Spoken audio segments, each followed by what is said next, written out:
आप शुरू करिए दीदी। बोलो श्री प्राणनाथ प्यारे की जय। बोलो श्री सतगुरु महाराज की जय।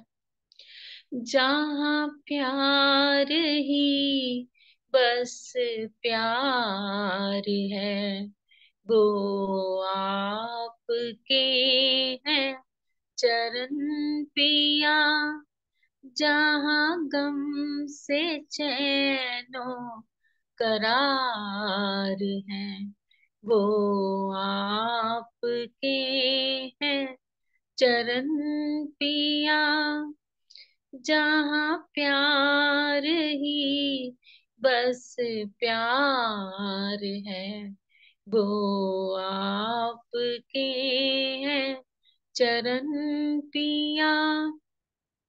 बैठी थी ऐसे फरेब में, मुझको कोई भी खबर न थी। बैठी थी ऐसे फरेब में, मुझको कोई भी खबर न थी। हाँ, खबर न थी। जहाँ दूरियों का निशान नहीं, जहाँ दूरियों के निशान नहीं, वे आपके हैं चरण पिया। जहाँ प्यार ही बस प्यार है, वो आपके हैं चरण पिया। जहाँ आखिरी मंजिल मेरी, वहाँ आप ले आए मुझे, लाए मुझे। जहाँ बेहदी है दीदार की, जहाँ बेहदी है दीदार की, वो आपके है कदम पिया। जहाँ प्यार ही बस प्यार है, वो आपके हैं चरण पिया। ये रहमतों का मुकाम है, और है सकून की महफिलें। ये रहमतों का मुकाम है, और है सकून की महफिलें। है महफिलें जहाँ तुमसे इश्क बहार है, जहाँ तुमसे इश्क बहार है, वो आपके हैं चरण पिया। जहाँ प्यार ही बस प्यार है, वो आपके हैं चरण पिया।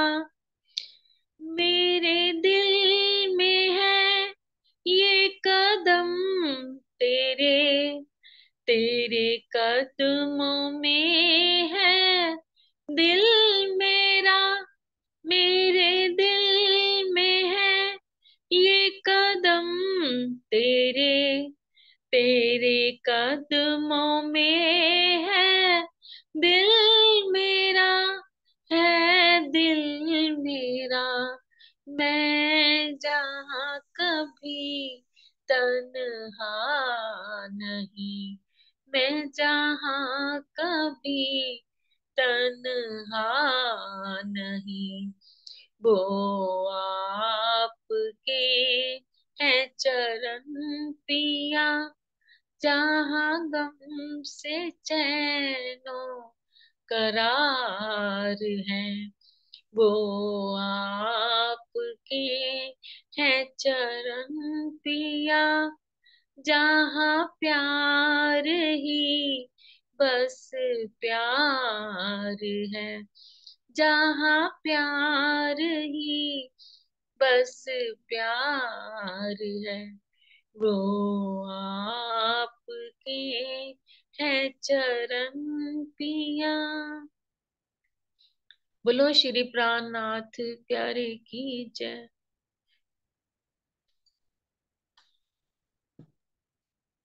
प्रणाम जी, धन्यवाद शशि दीदी। शुरू करते हैं सुंदर साथ जी।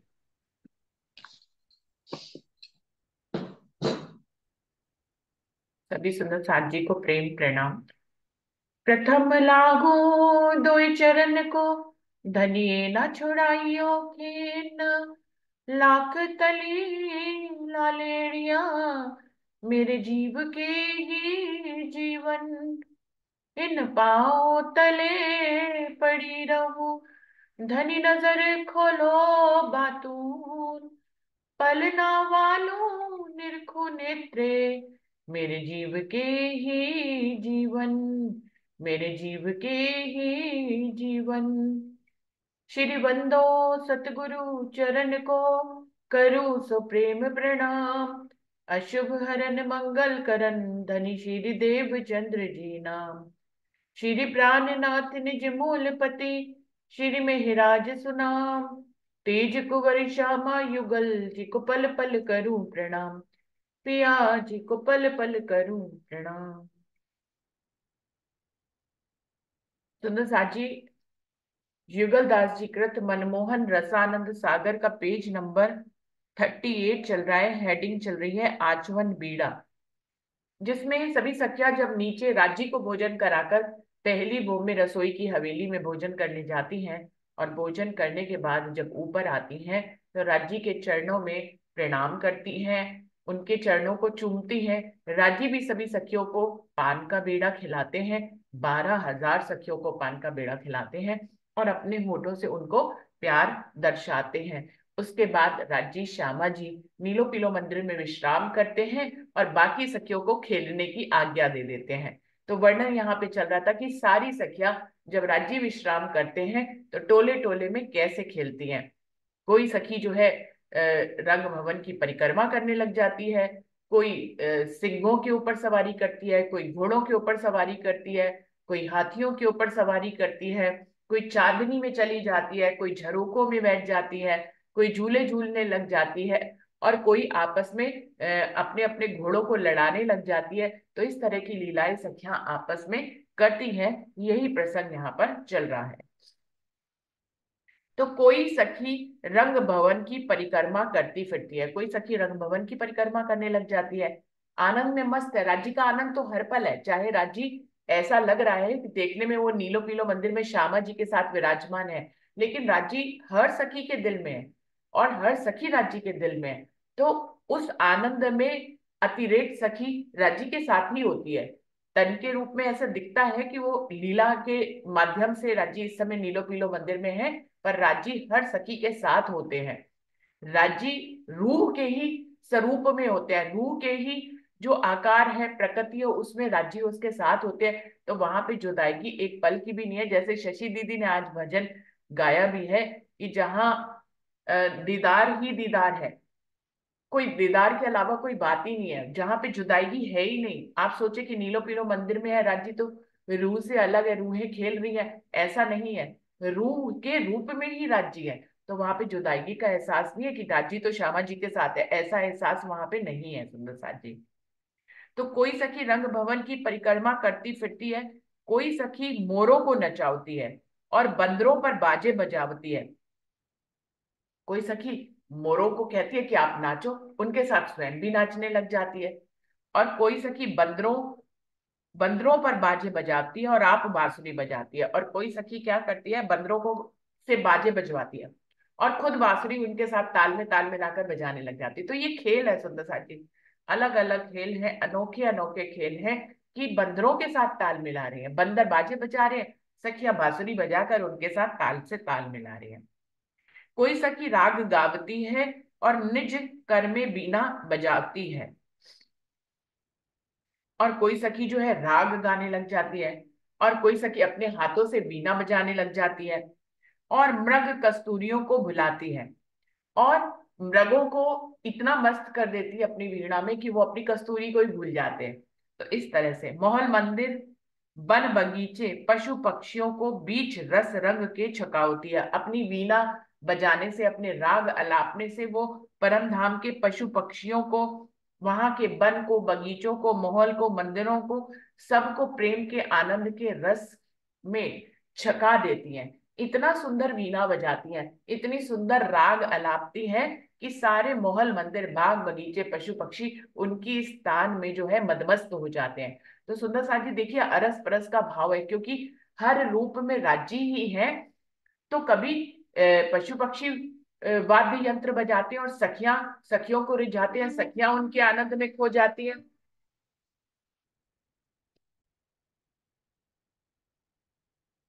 तो सब पशु पक्षियों को अपने रंग में रंग कर नचाती छका देती हैं। कोई सखी बीच लाड प्यार हुस्न मासूक के उन्मत्त होके कोट कला नर्तकी ल्याय के गदगद विसार के अपरंपार नाचती है। अब कह रहे हैं कोई सखियां क्या करती हैं, राज्य तो उनके दिल में है, उनके प्रेम प्रेम में उन्मत्त होके नृत्य करने लग जाती हैं, और ऐसी सुंदर कला से वो नाचती है कि सभी लोग उनके ऊपर रीझ जाते हैं। कोई सखी ऊपर हिंडोलों के बैठ के चित चाहा खींचती है। अब कोई सखियों का झुंड जो है सातवीं और आठवीं भूमि के हिंडोलों में बैठ जाते हैं और अपनी मन की बातें करती हुई खूब लंबे लंबे पींगे भरती हुई हिंडोले झूलती हैं। और हिंडोले कोई सातवीं आठवीं भूमि में थोड़ी ना है, पूरे परमधाम में हिंडोले ही हिंडोले हैं। बड़ों बन के हिंडोले बहुत लंबे लंबे हैं, अलग अलग तरह के हैं। कई खटोलों के हिंडोले हैं, कई सेज के हिंडोले हैं, कई बैठने के हिंडोले हैं, कई खड़े होने के हिंडोले हैं। मानिक पहाड़ में हिंडोले हैं, और पुखराजी पहाड़ में हिंडोले हैं। हौज कोसर ताल में हिंडोले हैं, यमुना जी के दोनों कोनों पे हिंडोले हैं। तो हिंडोलों की तो अपरंपार है, जितने मर्जी हिंडोलों में सखियां जाकर जो है अपने मन से हिंडोले झूलने लग जाती है। कोई सखी जमीन पर झलूबी जो वृक्षन की डाले हैं तिनको पकड़ के झूलती है। अब देखिए ये एक और कला है। कोई सखियां क्या करती है, जो वृक्ष की डालियां जमीन तक आ गई होती है, झूल रही होती है, उनको पकड़ पकड़ के झूलती है, लंबी लंबी पींगे भरती है। सखियां तो इतनी नौटी है परमधाम की, क्योंकि देखिए वहां पे उम्र ना बढ़ती है ना घटती है। एक किशोरावस्था की जो उम्र होती है वो थोड़ी सी अटकेली अलबेली सी उम्र होती है, उसमें सखियां कुछ भी करती है। बल्कि सखियां तो यमुना जी में नहाने के लिए ही वृक्षों की डालियों से ही पकड़ पकड़ कर वो कूदती है यमुना जी में। तो यहाँ पे कह रहे हैं कुछ सखियां वृक्षों की डालियां जो जमीन पर लटकी हुई होती है उनको पकड़ पकड़ के झूला झूलती हैं। कुछ तो प्रॉपर हिंडोलों में झूलती है, ये ऐसे डालियों को पकड़ पकड़ कर झूलती हैं।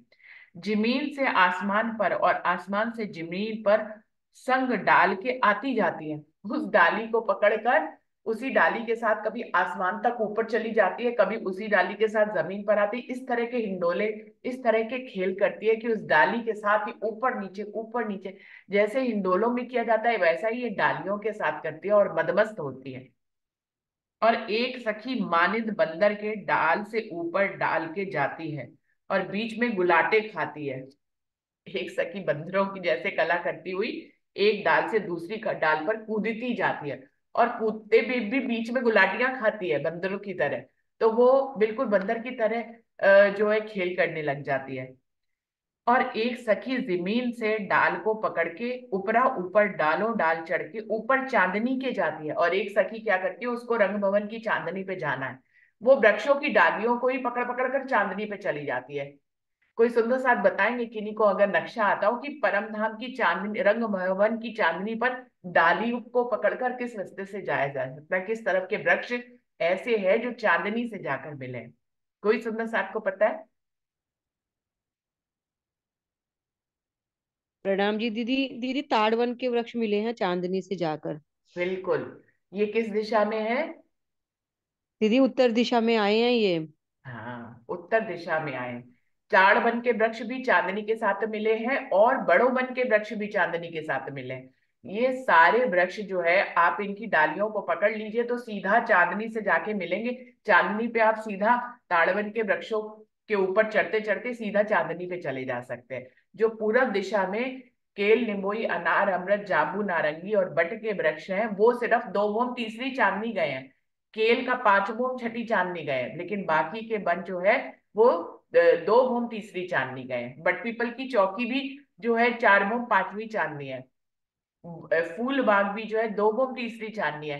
तो सिर्फ उत्तर तरफ की दिशा के वृक्ष ऐसे हैं जहां पे ताड़वन और बड़ोवन है, वो 10वीं चांदनी पे जाकर सीधा मिले, उनकी डालों को पकड़कर सखिया सीधा चांदनी पे चली जाती है।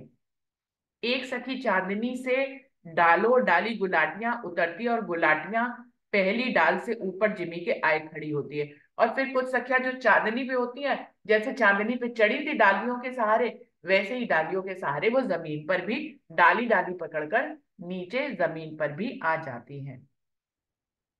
एक सखी डालो डाली और पातो पाती फिरती है। एक सखी का तो काम है, वो कहीं उसको जाना नहीं है, उसको अच्छा ही लगता है कि वो डाली डाली पत्ते पर घूमती ही रहती है। कुछ सखियां जो है डालियों पर घूमती हैं, वहीं विश्राम करती हैं। सुंदर साजी, परम धाम में जो वृक्ष है ना, उसकी हर भूमि में ही पत्तों से ही पूरी छत बनी हुई है, पत्तों के ही सिंहासन बने हैं, पत्तों के ही जो है आपके पलंग बने हैं। सब वहां पर आप आराम से विश्राम कर सकते हैं। अब आप कहें पत्ते तो बिल्कुल कोमल होते हैं, परम धाम में तो हर चीज ही कोमल है, पत्तों की तो बात ही क्या, पत्ते तो कोमल है ही है। वो तो कालमाया के ब्रह्मांड में भी कोमल होते हैं। परम धाम में तो जमीन भी कोमल है। तो परम धाम में तो हर जगह कोमल है, वहां तो दीवार, मंदिर, झरोके, हिंडोले सभी कुछ कोमल है। जब वहां बैठ सकती तो पत्तों पे भी बैठ सकती है, पत्तों पे भी घूमती रहती है। हर तरह का आनंद वो पत्तों के साथ, वहां की जो जब छत बनी हुई है वहां पर विश्राम करके, खेल कूद करके वो हर तरह का आनंद लेती हैं। प्रणाम जी दीदी। दीदी वैसे भी ताड़ वन में ना भौम दर भौम गए हैं ना, पूरब की तरफ वृक्ष, उत्तर हाँ की तरफ तो पूरे 10 10 भौम तक गए हैं सीधे ताड़ वन के वृक्ष, और जो पूर्व की तरफ आए हैं वे भौम दर भौम उनकी छतरी मंडल बना हुआ है। कि हाँ, चाहे तो सखियां मतलब किसी भी भौम में जा सकती हैं, ये नहीं केवल 10वीं भौम में, केवल किसी भी 10वीं भौम में। में आ जा सकती हैं वृक्षों के ऊपर, बिल्कुल, पत्तों किसी भी के भूमि में डालियों जा के सकते हैं। प्रणाम जी दीदी। देखिए, ये तो एक रास्ता बताने का तरीका है, उनके खेल बताने का एक तरीका है। राज्य अटखेलियां करने के लिए हमें चितवनी का भाव देते हैं। परम धाम में वैसे तो मनचाही पातशाही है। आप ताड़मन में खड़े, आपने भाव लिया चांदनी पे चले जाए, आप चांदनी पे चले जाए। चांदनी से भाव लिया कि मैं जो है यमुना जी में पहुंच जाऊं, यमुना जी में पहुंच जाएंगे। लेकिन रास्ते भी आने चाहिए, जिसके लिए हम चर्चनी सीखते हैं, तो हमें तरह तरह से रास्तों का पता लगता है। दीदी वैसे आज मतलब मुझे लगा कि, वैसे तो मतलब पहले भी लग रहा था कि चरचनी में काफी आनंद है। अब क्लास चल रही है ना मीनू दीदी की, तो मतलब वो मैं ज्वाइन करती हूँ, तो उसी से मतलब मुझे ये पता चला है। तो अब जैसे आप लीला बता रहे थे, तो अब लगा कि चरचनी में भी देखो कितना रस है, कि अगर चरचनी नहीं पता होती तो ये चीज नहीं पता होती। बिल्कुल बिल्कुल बिल्कुल। पर फिर भी ये मनमोहन रसानंद सागर में युगल दास जी ने ज्यादा लीला का वर्णन करा है, ऐसे नक्शों का ज्यादा वर्णन नहीं किया। नक्शा थोड़ा सा इस भाव से बता देते हैं वो बीच में कि आप थोड़ा सा भाव ले सके, लेकिन कोई गिनती नहीं है, कोई हिसाब किताब नहीं है, बस ऐसे ही कि रसोई की हवेली है उसमें इस तरह की आनंद की लीला होती है। उन्होंने ज्यादा आनंद की लीलाओं का वर्णन किया है। तो मनमोहन रसानंद सागर को आप जब चर्चनी की, जिसने चर्चनी सीखी और मनमोहन रसानंद सागर भी पढ़ो, वो दोनों का कॉम्बिनेशन करेंगे तो और अति सुंदर मजा आएगा। तो अगर चर्चनी के माध्यम से एक सूखी चितवनी आपकी चल रही है, तो वो रस भरी चितवनी आपकी हो जाएगी। तो आनंद जो है वो दुगना हो जाएगा आपका। तो इस तरह भाव से बहुत अच्छा वर्णन युगल दास जी करते हैं।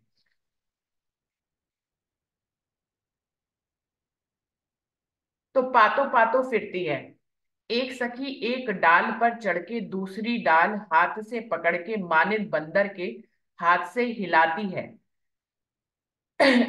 और एक सखी क्या करती है, एक डाल के ऊपर चढ़कर दूसरी डाल को हाथ से पकड़ती है और फिर उसको खूब जोर जोर से हिलाती है, और फिर उसी के साथ खुद भी भमरी खाती है।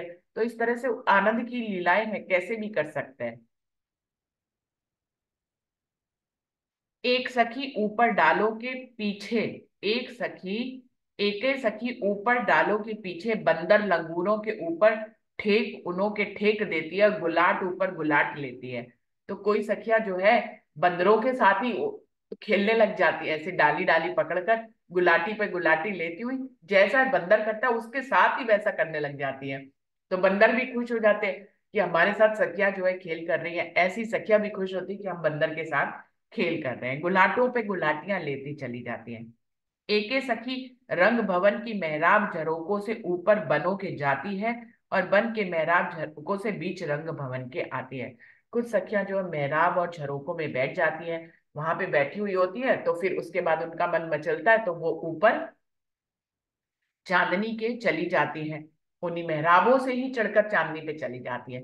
और कोई सखी जो चांदनी पे होती है वो इन मेहराब झरोकों से ही नीचे चांद झरोकों में आ जाती है। तो सुंदर सा जी नक्शे सीखे हो तो आपको पता होगा कि रंग भवन नौभूम दसवीं आकाशीय, जिसमें बाहर की तरफ हर भूम में छज्जा निकला हुआ है और वहीं पे ही झरोके हैं और मेहराबें बनी हुई हैं। तो वो उन छज्जों के माध्यम से भी ऊपर चली जाती है और वहीं से नीचे उतर भी आती है। तो मनचाही बादशाही है, आप कहीं से भी कहीं पे जा सकते हैं। सुंदर साथ अगर जो लोग सोच रहे हैं कि हमने तो चरचनी सीखी नहीं, हम रास्ते कैसे समझेंगे, हम रास्ते कैसे जाएंगे, तो वहां पे सुंदर साथ जी अगर आपने चरचनी नहीं भी सीखी है तो कोई फर्क नहीं है। चरचनी सीखी है तो अति उत्तम है, अगर नहीं सीखी है तो आप बिना रास्तों को जाने भी अपने दिल की चाहना से कहीं पे भी पहुंच सकते हैं, कोई फर्क नहीं है सुंदर साथ जी।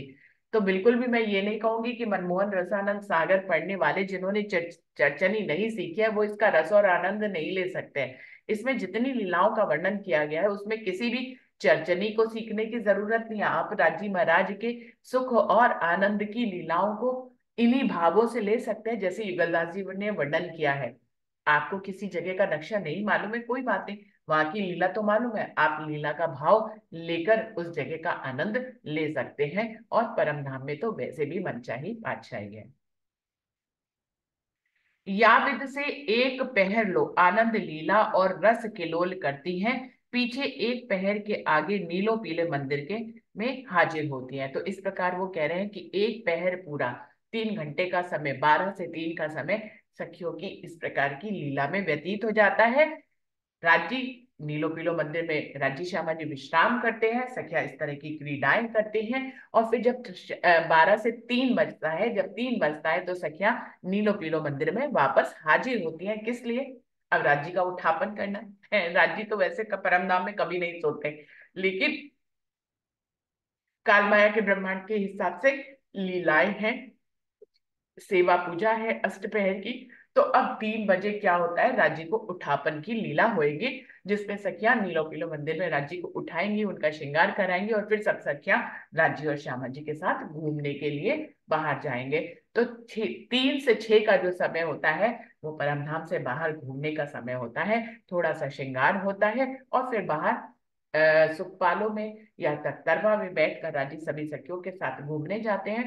जो सुंदर साथ जी हमें मालूम है, कृष्ण पक्ष में जब 15 दिन कृष्ण पक्ष होता है तो राजी सखियों के साथ बगल की पास की परिक्रमा में घूमते हैं। और जब शुक्ल पक्ष होता है, चांदनी रातें होती है, तो राजी दूर दूर तक जो है सखियों के साथ घूमने के लिए जाते हैं।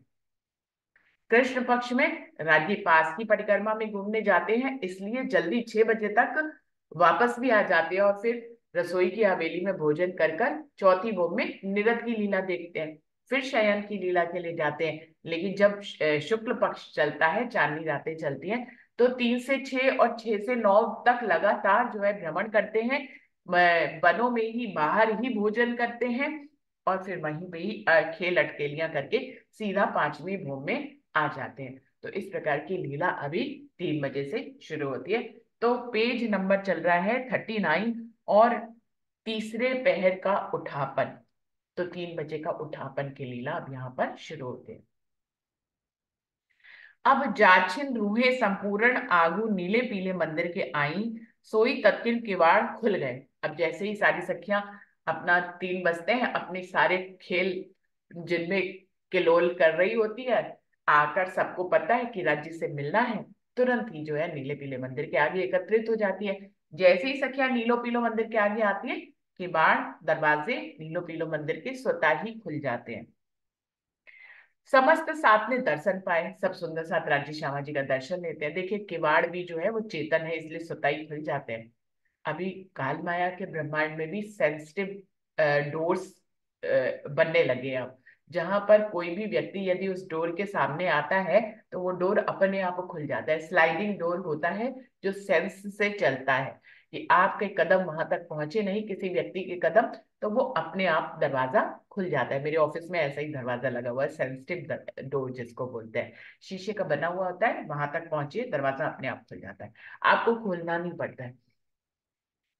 तो ये तो कालमाया के ब्रह्मांड में भी ये लीला होने लगे। परम धाम में तो चेतन दरवाजे हैं, जैसे ही सखियां पहुंचती हैं वो स्वतः ही खुल जाते हैं और समय के अनुसार स्वतः ही बंद हो जाते हैं। तो जैसे ही खुलते हैं राजी श्यामा जी का दर्शन सभी सखियां करती हैं।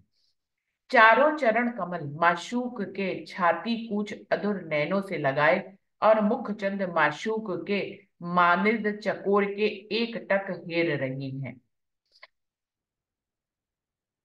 सभी सखियां आकुल व्याकुल तो रहती हैं, हमेशा ही राज्य के दर्शनों और प्रेम को पाने के लिए सखियां परम धाम में आकुल व्याकुल रहती हैं। वहां भी प्रेम हमेशा बढ़ता रहता है, इसलिए प्रेम की व्याकुलता भी बढ़ती रहती है। अब व्याकुलता का भाव काल माया के ब्रह्मांड से नहीं लेना चाहिए, जिसमें शांति नहीं है, आ, मतलब बेचैनी बेकरार, मतलब करार नहीं मिलता हो, ऐसा नहीं है। परम धाम में आपको जितना दर्शन करेंगे उतना करार मिलता है, उतना आप रूहें ठरती चली जाती है, शीतल होती चली जाती है राज्य के दर्शन करके। तो परम धाम में प्रेम की का जो अंश है, जिसको हम कालमाया के शब्दों में ऐसा कहते हैं कि बढ़ता चला जाता है, पर वहां पे प्रेम की अधिकता है, सीमा से बाहर का प्रेम है, इसलिए उसको यहाँ पे कालमाया के शब्द कोई भी उस तक पहुंचते नहीं है। तो क्या कह रहे हैं, राजी श्यामा जी के दर्शन पाते ही राजी और श्यामा जी के चारों चरण कमलों को सखियां अपने अधरों से, अपने नैनों से, अपने मुखार बिंद से, अपनी छाती से प्रेम के रूप में स्पर्श कराती हैं। कोई सखी जो है चूमती है, कोई नैनों से लगाती है, कोई मत्थे से लगाती है। इस प्रकार के भाव सखियां प्रदर्शित करती है चारों चरण कमलों के लिए। और उनको चांद की चकोर की तरह कह रहे हैं कि मैं जैसे चांद को जो है चकोर देखता है, चकोर का को चांद बहुत प्यारा लगता है। तो चकोर एक पक्षी होता है जो चांद को बड़े प्रेम से निहारता है। तो कह रहे हैं कि सखियां भी उसी चकोर की तरह राजी और श्यामा जी को निहारती रहती है, बहुत ही प्रेम से उनको देखती है। और सात खुशबुएं मुखार बिंद माशूक के मानिद भ्रमरों के गुंजार शब्द करने लगती है। और राजीव महाराज की खुशबू से प्रभावित होकर सखियां उनके मुखार बिंद की खुशबू, उनकी शोभा को देखकर सखियां जो है भंवरों की तरह गुंजार करने लग जाती है। जैसे भंवरा एक फूल को देखकर अति रेखता से खुश हो जाता है और गूं करके एक राग सा लापता है, अपनी खुशी का प्रदर्शन करता है अपने फूल को देखकर, क्योंकि फूल से उसको रस चूसना होता है। तो बिल्कुल ऐसे ही सखियां जो है मानित भंवरे के राजी महाराज की शोभा को निखार कर उसकी खुशबू से आकर्षित होकर गुंजार करने लग जाती हैं। आस पास दसों दिसन में से ते खुशबुए रस चाखने लगे। और सखियां दसों दिशाओं से खुशबू, क्योंकि वहां तो जरा जरा खुशबू से ओतप्रोत है, तो दसों दिशाओं से खुशबू को के रस को वो चखने लग जाती हैं। सब तरफ राज्य की प्रेम की खुशबू बिखरी हुई है, उसी खुशबू को वो दसों दिशाओं से लेकर उसके रस को चखने लग जाती है। जोकर महाकंगाल, महासूम, महादरिद्री, हीरा जवाहर मोती अशरफ की बवे और आपा पछाड़ के लूट मचावे। इनविद रूहें 12,000 अनंत विद की छवि झांकियों के अमोलक रतन बड़ी घड़ी घड़ी पल पर लूटती हैं। ये उदाहरण देके बात समझा रहे हैं यहाँ पर कि जैसे कि कोई एक बहुत ही कंगाल व्यक्ति होता है, बहुत ही महाकंजूस होता है, दरिद्री से भरा हुआ होता है, उसको हीरे जवाहरात मोती अशर्फिया के पहाड़ मिल जाए तो वो एकदम लूट मचाने लग जाता है, उसको लगता है कि सब बटोर ले सब बटोर ले। ऐसे ही सखियां जो है परमधाम की सखियों को लिए वो राजी महाराज जब वो दरवाजे खुलते हैं तो उनको इस तरह से देखती है, इतनी अनमोल घड़ी उनके लिए ये होती है कि वो इस छवि को, झांकी को जो है प्यार से हर घर घड़ी घड़ी पल पल जो है वो लूटने लग जाती है, दर्शनों का जो है लाभ लेने लग जाती है, बस राज्य को निहारती ही चली जाती है। पेज नंबर 40 शुरू हो गया है। अब दूल्हा दुल्हन ने सेज से उठ के अमृत से मीठे नक्शिक श्रृंगार किए। अब राजी श्यामा जी सेज से उठ जाते हैं, सब सखियां आ जाती हैं, उनको निहारने लग जाती हैं। तो सब राजी श्यामा जी को फिर गुंजार कर करके उठाती हैं, राजी श्यामा जी उठ जाते हैं और फिर जो है अमृत से भी मीठा श्रृंगार जो सभी को लुभाने वाला होता है, लुभाने वाला होता है, वो श्रृंगार राजी श्यामा जी यहाँ पर करते हैं। और मुखार बिंद में जानू सुधा सिंधु हिलोरत है। ऐसे लगता है जब वो श्रृंगार कर लेते हैं तो ऐसे लगता है जैसे कि उनके मुखार बिंद से अमृत का सागर टपक रहा हो, ऐसा दिखाई देता है। और मुखार बिंद में जानू सुधा सिंधु हिलोरत है, ऐसे लगता है कि उनके मुखार बिंद में अमृत का सागर हिलोरे ले रहा हो, इतना सुंदर श्रृंगार करते हैं।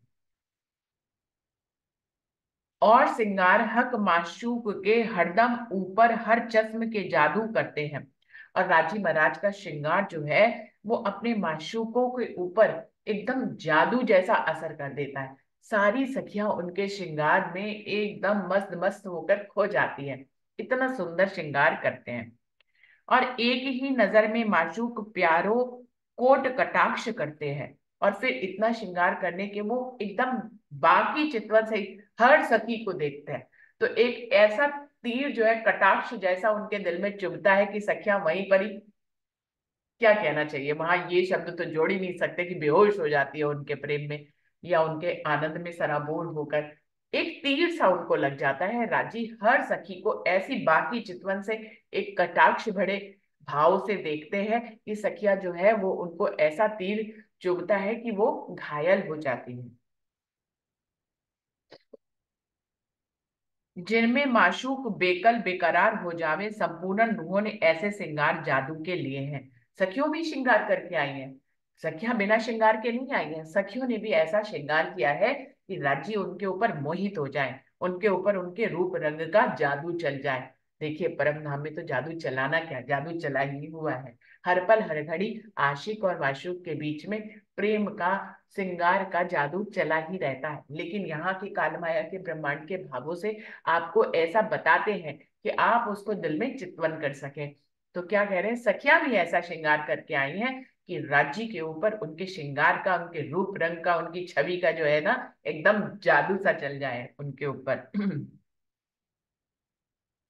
और महा उछरंग उमंग में संग माशूक के चली। माशूक बनरा के संग बनेरों को लिए हुए 7 कोटो उछरंगी उमंगों के और 6 कोटो लहरों के और 7 कोटो नूर जहूर रंग तरंगों के और 7 कोटो कटाक्षों के हंसते खेलते लटकनी चाल से ऊपर छाजे के आए। इतनी लंबी लाइन है सुंदर साथ जी।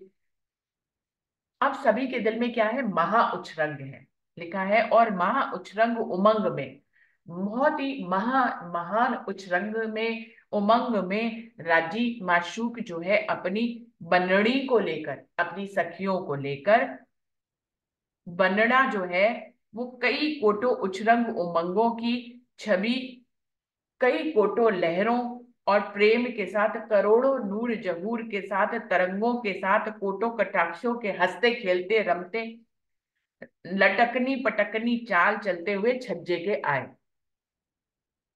तो क्या कहने का भाव है, राजी जो है अपनी, राजी बन्नड़े हैं और सभी बन्नड़ियों को साथ लेकर लटकनी मटकनी चाल के साथ जो है, और सबके दिलों में बहुत बहुत उछरंग की क्या सागर लहरा रहा है।